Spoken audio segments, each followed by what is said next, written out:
प्रिय श्रोताओं, क्या आपने कभी सोचा है कि जब आप रात की निस्तब्धता में अकेले होते हैं तो आपको कहीं से कुछ अजीब सी आवाजें आती हुई महसूस होती हैं, जैसे कोई दूर से आपको बुला रहा हो या जैसे हवा में कोई गुप्त संदेश छुपा हो।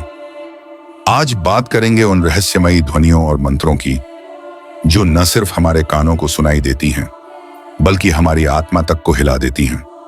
दोस्तों, अभी तक यदि आपने हमारा चैनल सब्सक्राइब नहीं किया है तो कृपया इसे सब्सक्राइब करें। आपकी एक छोटी सी मदद हमें आगे बढ़ने को प्रेरित करती है। तो चलिए आज का वीडियो शुरू करते हैं। बिहार के बक्सर जिले में एक मंदिर है जिसे राज राजेश्वरी त्रिपुर सुंदरी मंदिर के नाम से जाना जाता है। यहाँ की कहानी सुनकर आप आश्चर्यचकित हो जाएंगे।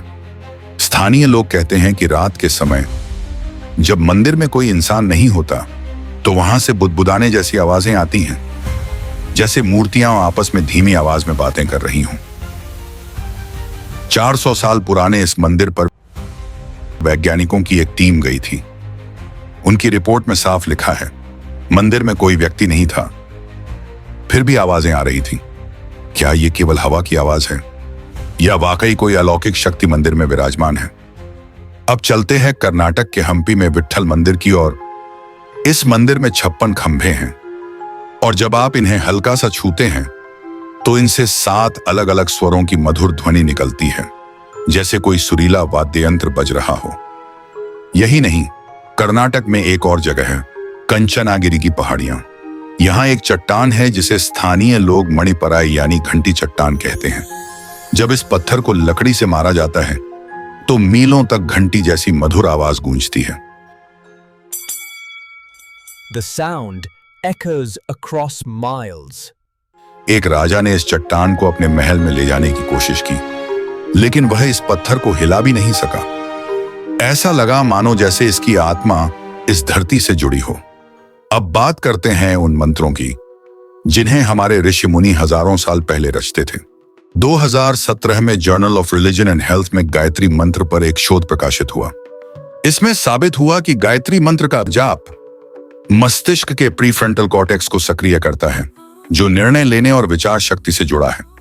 इसी क्रम में जापान के वैज्ञानिक डॉक्टर मसारू इमोटो ने जल पर ध्वनि के प्रभाव का अध्ययन किया। उन्होंने पाया कि सकारात्मक मंत्रों की आवाज सुनकर पानी के अणु सुंदर क्रिस्टल बनाते हैं, जबकि नकारात्मक ध्वनियां उन्हें विकृत कर देती हैं। आप खुद ही सोचिए, यदि मंत्र पानी के अणुओं को बदल सकते हैं तो हमारे शरीर में 70% पानी है, तो यह मंत्र हमें कितना बदल सकता है। अब मैं आपको ले चलता हूं अंतरिक्ष की गहराइयों में। हमारे प्राचीन ग्रंथों में लिखा है, सृष्टि की उत्पत्ति नाद अर्थात ध्वनि से हुई है। और क्या आप जानते हैं वो मूल ध्वनि कौन सी है? वह ध्वनि है ओम की। आज नासा भी इस बात को स्वीकार कर चुका है कि पूरे ब्रह्मांड में ओम का नाद लगातार गूंजता रहता है। जब आप ओम का उच्चारण करते हैं तो यह ध्वनि का आपके पूरे शरीर में कंपन पैदा करती है। यह कंपन आपके हृदय की गति को संतुलित करता है, मन को शांत करता है और अल्फा व बीटा तरंगों को बढ़ाता है।